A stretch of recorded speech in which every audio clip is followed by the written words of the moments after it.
नमस्कार दोस्तों, स्वागत है आपका आपके अपने चैनल एल्डर इन्वेस्टर में। तो आज हम बात करेंगे आईआरएफसी के बारे में कि क्यों इस स्टॉक में आपको एक अच्छा मूव अब तक जब से कंपनी की लिस्टिंग हुई है स्टॉक मार्केट पे तब से आपको एक अच्छा मूव इस स्टॉक में बिल्कुल भी नज़र नहीं आया है। और कंपनी ने हाल ही में अपना डिविडेंड भी डिक्लेयर किया है, उसके बारे में भी हम बात करेंगे। और इसके बारे में बात करेंगे कि क्यों कंपनी का स्टॉक एक अंडर वैल्यू स्टॉक है, क्यों कंपनी के स्टॉक को मार्केट इतना रिवॉर्ड नहीं कर रहा है। तो दोस्तों, वीडियो को देखने से पहले चैनल को सब्सक्राइब कीजिए, वीडियो को लाइक कीजिए और वीडियो को शेयर करना ना भूलें।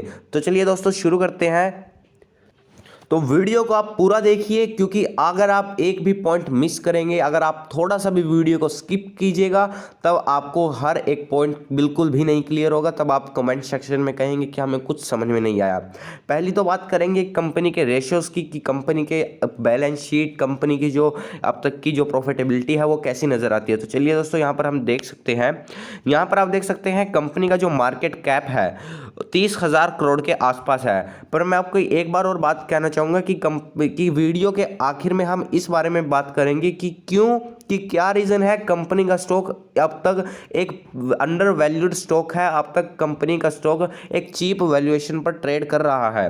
कंपनी के स्टॉक पी की बात करें तो कंपनी का स्टॉक 10 की पीई से के अंडर है, मतलब कंपनी का 10 की पी रेशो से अंडर कंपनी का स्टॉक का पीई है। आरओसी की बात करें तो कंपनी की आरओसी 5% की है। ईपीएस की बात करें तो कंपनी की ईपीएस लगभग 4 रुपए के आसपास की है।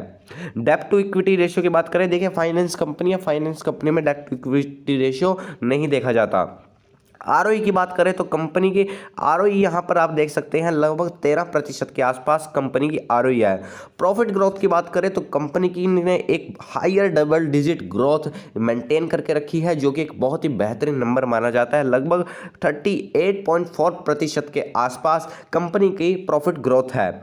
कंपनी के डिविडेंड यील्ड की बात करें तो कंपनी के डिविडेंड यील्ड लगभग 4.5% के आसपास है, जो कि एक बहुत ही अच्छा नंबर है। कंपनी के जो यहाँ पर आप ऑपरेटिंग प्रॉफिट मार्जिन की बात करें, क्योंकि कंपनी एक बहुत ही अच्छा एक ऑपरेटिंग प्रॉफिट मार्जिन जनरेट करती है, तो लगभग 97 के आसपास 99.5% के आसपास आता है। प्रमोटर होल्डिंग की बात करें तो गवर्नमेंट ऑफ इंडिया का यहाँ एक मेजर और लगभग आप कह सकते हैं कि 86.4% के आसपास गवर्नमेंट ऑफ इंडिया यहाँ पर अपना स्टेक होल्ड करती है।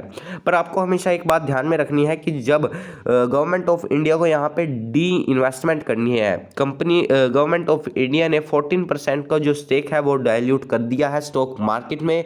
अब जो यहाँ पर आप कह सकते हैं जो गवर्नमेंट ऑफ इंडिया है उन्हें अब लगभग 11% का और यहाँ पर अपना जो स्टेक है उसे रिलीज करना होगा स्टॉक मार्केट में। वहाँ पर आपको देखना होगा कि जो कंपनी की लिक्विडिटी है स्टॉक में वो इंक्रीज होगी, जहाँ पर आपको कंपनी के स्टॉक की डिमांड कम मिलेगी और सप्लाई ज़्यादा होगी, वहाँ पर स्टॉक के प्राइस पर आपको प्रेशर देखने को मिल सकता है। तो आपको इस बात पर ज़रूर ध्यान रखना चाहिए। तो आगे हम बात करेंगे कंपनी के प्रोस की, कंपनी में क्या अच्छी बातें हैं। कंपनी प्रीमियम वैल्यूएशन पर ना होकर कंपनी एक चीप वैल्यूएशन पर है। यहाँ पर आप देख सकते हैं कंपनी की जो डिविडेंड यील्ड है वो 4 पॉइंट्स लगभग 4.5% के आसपास है। कंपनी ने एक अच्छी गुड प्रॉफिट ग्रोथ डिलीवर की है, लगभग 5 साल की सीजीआर है लगभग 39% के आसपास की। कंपनी जो बुरी बातें हैं वो ये है कि कंपनी की लो इंटरेस्ट कवरेज रेशो है। कंपनी के पास रिटर्न ऑन इक्विटी लगभग 12% के आसपास है, जो कि आप कह सकते हैं एक ठीक ठाक डिसेंट टाइप ऑफ आरओई यहाँ पर कंपनी मेंटेन करती है। आगे बात करेंगे तो कंपनी के प्रॉफिट की, कंपनी के ऑपरेटिंग प्रॉफिट की, तो आप यहाँ पर देख सकते हैं 2016 के बाद कंपनी की लगातार कंपनी ने अपने जो ऑपरेटिंग प्रॉफिट है उसे डबल किया है। तो यहाँ पर भी आप देख सकते हैं कंपनी ने अपने ऑपरेटिंग प्रॉफिट को डबल किया है, पर फिर भी आपको स्टॉक एक चीप वैल्यूएशन पर ट्रेड करता हुआ नजर आ रहा है। आगे हम बात करेंगे यहाँ पर प्रॉफिट बिफोर टैक्स की। 2016 में कंपनी का जो प्रॉफिट बिफोर टैक्स था वो लगभग 2000 करोड़ के आसपास था। उसके बाद कंपनी का जो 2021 में प्रॉफिट बिफोर टैक्स है वो लगभग 5000 करोड़ के आसपास है, जो कि एक अच्छा नंबर माना जाता है किसी भी कंपनी के लिए।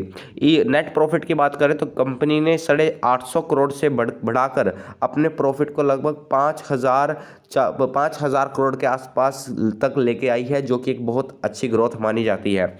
अब हम बात करते हैं कि कंपनी के स्टॉक में आपको अब तक इतनी अच्छी तेज़ी देखने को नहीं मिली। जब से स्टॉक प्राइस लिस्ट हुआ है, जब से कंपनी लिस्ट हुई है स्टॉक मार्केट में, लगभग कंपनी के स्टॉक प्राइस को 6 महीने हो चुके हैं, पर कंपनी में आपको लगभग जहां से जिस इशू प्राइस पर ये कंपनी का स्टॉक आया था, अब तक कंपनी का स्टॉक वहां तक भी नहीं रीच कर पाया है। फिर भी आपको यहाँ पर कोई मूवमेंट नहीं देखने को मिलेगी, कुछ भी मूवमेंट इस स्टॉक में आपको नहीं देखने को मिली है।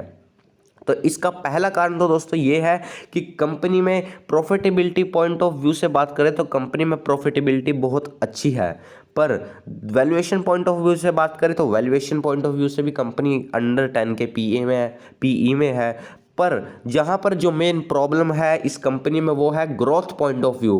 Growth of point of view से बात करें तो कंपनी के अंदर जो थ्रस्ट फॉर ग्रोथ है, जो कंपनी के अंदर, किसी भी कंपनी के अंदर पीएसयू स्टॉक्स के अंदर आपको हमेशा हर कंपनी में जो एक ग्रोथ की भूख है, जो थ्रस्ट फॉर ग्रोथ है, वो हमेशा आपको एक कम दिखाई देने को मिलेगा। क्योंकि जो पीएसयू स्टॉक है, ऐसा माना जाता है, ऐसी हमारे यहाँ पर सेंटीमेंट बने हुए हैं कि पीएसयू स्टॉक्स में आपको हमेशा growth for thrust for growth हमेशा ही बहुत कम देखने को मिलेगा। इनके पास कैश फ्लो इतना अच्छा होता है, अगर आप इनके कैश फ्लो देखेंगे तो इतना अच्छा खासा तगड़ा इनके पास कैश फ्लो होता है।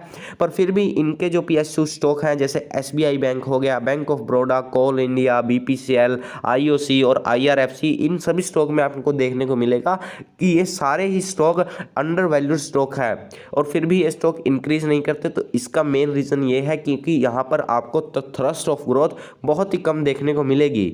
और मार्केट आपको हमेशा याद रखना चाहिए दोस्तों कि मार्केट हमेशा ये नहीं देखता कि कंपनी ने पीछे कैसा परफॉर्म किया है।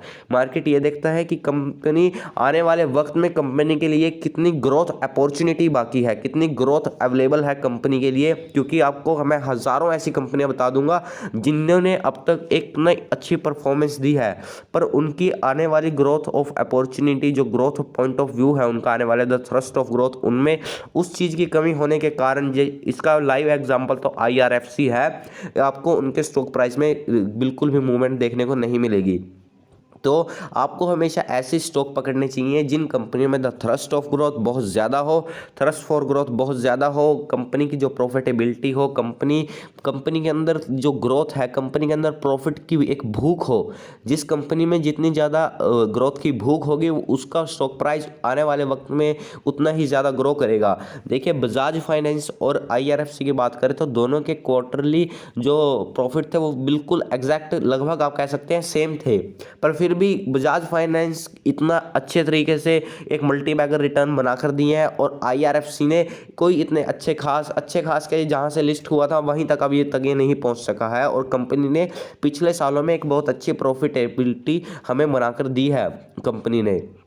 पर मार्केट हमेशा आने वाली अपॉर्चुनिटीज़ को देखता है, ना कि जो चली गई हैं उन्हें देखता है। इसलिए आपको हमेशा एक बात ध्यान में रखनी चाहिए कि कंपनी कई बार आपके लिए सस्ता पीई रेशो भी एक ट्रैप हो सकता है। आपको इस बात में हमेशा ध्यान रखना चाहिए दोस्तों कि सस्ते पीई को देखकर आपको कभी भी कोई स्टॉक नहीं खरीदना चाहिए। जो चीज़ महंगी है वो आपको हमेशा महंगी देखने को मिलेगी। तो अगर आप इस स्टॉक में इन्वेस्टेड है, पर अगर आप इस स्टॉक में, एक अच्छी बात यह है कि अगर आप एक डिविडेंड यील्ड पर्सन है, अगर आप कंजर्वेटिव टाइप ऑफ पर्सन है, तब आप इस स्टॉक में इन्वेस्टेड रह सकते हैं। क्योंकि इस स्टॉक में एक हाई डिविडेंड यील्ड आपको देखने को मिल सकती है। इस स्टॉक में आपको लगभग 4.5% की डिविडेंड यील्ड आपको देखने को मिलेगी। ओवर अ लॉन्गर होराइजन आपको एक कंजर्वेटिव टाइप ऑफ रिटर्न देखने को मिलेंगे इस कंपनी में। तो अगर आपको कंपनी में, अगर आप एक कंजर्वेटिव इन्वेस्टर है तो आप या फिर आप एक मॉडरेट काइंड ऑफ इन्वेस्टर है, तब आप इस स्टॉक में इन्वेस्ट करके रख सकते हैं। क्योंकि एक डिविडेंड यील्ड में भी जो कि 4.5% के आसपास कंपनी की डिविडेंड यील्ड है, वहां पर आपको एक बेनिफिट मिलेगा। कंपनी में आपको एक कंजर्वेटिव टाइप ऑफ रिटर्न देखने को मिलेंगे। लगभग सालाना आपको ओवर अ लॉन्गर होराइजन 8 से 10% के आसपास रिटर्न देखने को मिलेंगे ओवर अ लॉन्गर होराइजन। तो अगर आपको वीडियो पसंद आई हो तो वीडियो को लाइक कीजिए, शेयर कीजिए और चैनल को सब्सक्राइब करना ना भूलें। और अगर आप हमारे चैनल पर नए हैं तो बेल आइकन को जरूर प्रेस कीजिएगा ताकि स्टॉक मार्केट से रिलेटेड हर एक अपडेट आपको मिल सके। तो धन्यवाद दोस्तों, वीडियो को जरूर लाइक कीजिएगा।